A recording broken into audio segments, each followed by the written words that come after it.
আসসালামু আলাইকুম। আশা করি সবাই ভালো আছেন। মাঠে আসলাম, এই তো একটু ঘোরাফেরা, বিকেলে একটু হাঁটতে বের হলাম।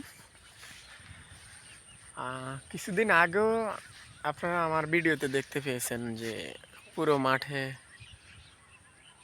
সোনালি ধান ছিল, পুরো মাঠ ভরাই ধান ছিল। এখন সব কেটে নিয়েছে, পুরো মাঠ এখন খালি। সবার ধান ঘরে তুলে নিয়েছে, আলহামদুলিল্লাহ। সব খালি। আপনাদেরকে দেখাই, কয়েকদিনের মধ্যে এই জমিগুলো চাষ দেওয়া হবে। যদিও আমাদের এদিকে একটাই ফসল, আর এটাই খুব গুরুত্বপূর্ণ। চাষ দিবে, এবং এখন যেই ধানটা করা হবে, এটা আসলে রোপণ করা হবে না, এমনিতেই ছিটানো হবে। আর এটা তেমন একটা ভালো ফসল হয় না। আর এটা ছিটানোর উদ্দেশ্য হচ্ছে, যে ধানটা হয় ওটা মূলত আপনার এই যে ঘাস জঙ্গল বা আগাছা থেকে মুক্তি পাওয়ার জন্য আর কি। ওটা থাকলে তেমন একটা ঘাস জঙ্গল হয় না।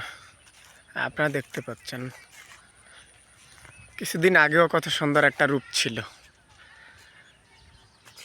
পুরোটা মাঠ জুড়েই ছিল পাকা ধান আর সোনালি রঙে আবৃত। কত সুন্দর ছিল। যাই হোক, সমস্ত প্রশংসা মহান রবের প্রতি, যে মানুষ তাদের সোনালি ফসল ঘরে তুলতে পেরেছে।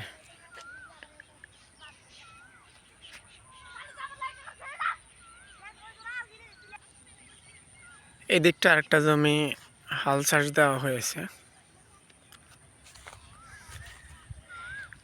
ওই সামনের দিকে আবার ছোটরা ফুটবল খেলতেছে।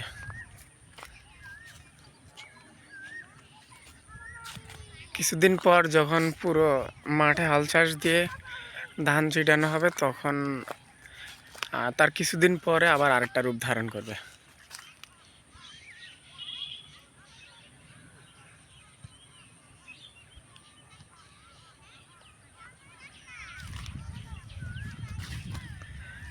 আর একটু সামনে যাওয়া যাক।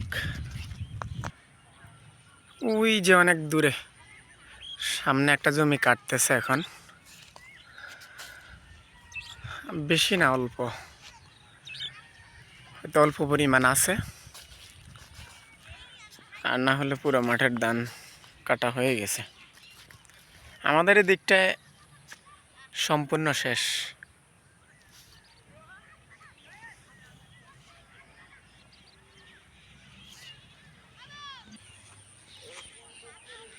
ওই যে দেখতে পাচ্ছেন, ছোটরা ফুটবল খেলতেছে।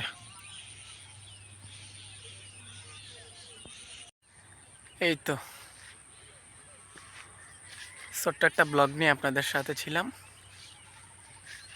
সবাই ভালো থাকবেন, আল্লাহ হাফেজ।